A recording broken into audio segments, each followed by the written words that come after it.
Okay, so I got Amazon Prime now, man, and I've been buying stuff off of it. Oh yeah, and they got some good movies on there. One of them caught my eye, Death Stalker 2. When I was a kid, I used to love the Death Stalker films, particularly Part 2. Death Stalker 2, also known as Death Stalker 2 Duel of the Titans, is a 1987 Argentine-American fantasy adventure film and sequel to 1980's Death Stalker. The film was directed by Jim Wynorski, directed by Neil Rutenberg, and starring John Terlesky and Monica Gabrielle. For some weird reason, every last one of these Death Stalker films, I think, has a different main actor playing the main character. Also, most of the cast, none of the cast really comes back film after film. I don't know why. But anyways, the synopsis is this. Princess Edie of Jafir is deposed by the evil Jarek and his ally Sultana, posing as Rena the Seer. Princess Edie enlists the aid of the renowned hero Deathstalker. Together they battle the forces of evil and a clone of Edie created by Jarek to win back Edie's kingdom. So I'll give you the pros and cons. The movie is one of those so bad it's good films, okay? They knew they had a low budget film. They knew they were not doing Shakespeare here, and they had fun with it. You can tell that they had fun with it.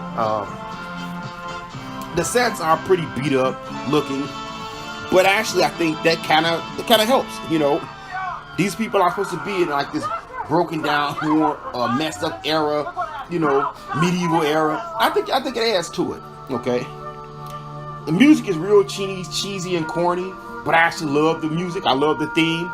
That's one of my favorite things of the show. There's a lot of eye candy in the picture. You have very muscular, scantily clad men. A lot of attractive, scantily clad women. Okay. Action scenes. Now I will tell you, I wouldn't compare the action scenes to this to a big budget film at the time, but I will say for the low budget type of film it is, the action scenes were actually a step above those other low budget films. You know, back in the day when I was a teenager, when these movies came out, there was a lot of low budget film pictures that would go straight, you know, to home release, to VHS. And I love this movie. Okay. This the fighting here actually was pretty good for a low budget picture. You know, a lot of those low budget pictures would end up on VHS. I don't know where you would buy these low budget movies today, but anyways, action scenes was pretty good. The storyline is pretty simple. You know, Deathstalker's trying to help this lady who is she's really a princess, regain her kingdom. Okay, they're fighting an evil sorcerer. So it's nothing complicated. If you just want to watch something simple, easy to understand, there you go. You know, so like I said, man. And then the acting is not world-class acting. You're not going to get any great acting here, but I felt like the characters fit the role. The actors fit the roles that they were trying to play. I mean, basically, they delivered their lines in a really corny, cheesy way, but that's what they were going for. They knew that this movie was so bad, it was good. They said, hey, we don't have a budget, that's what we're going to go for. So me, man, personally, I really enjoyed the picture. Now, there's some things you might not like. The movie is low budget, okay? It looks cheap. You know, it's not Conan the Barbarian. It's not some of the more expensive looking movies. You may not want this. You might say, hey, I'm not watching it. It looks cheap. There's some nudity in the picture. Not a ton of nudity, but there are two scenes where there's a lot of, you know, some breasts being out, some behinds.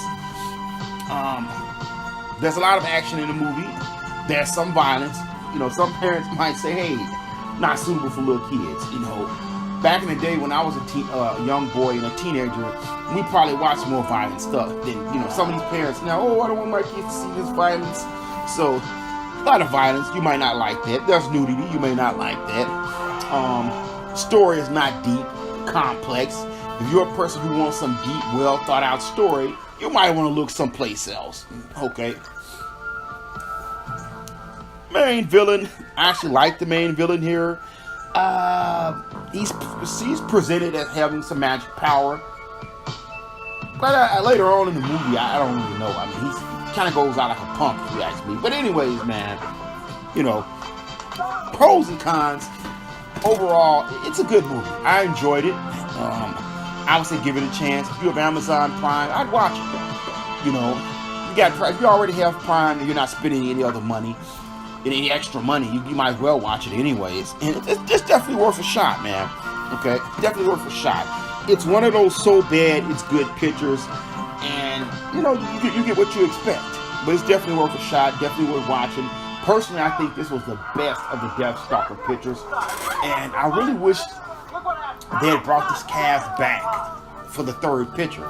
I mean, they did a sequel. They did, I think, up to part 4, but none of these people came back. And to me, they were more likable.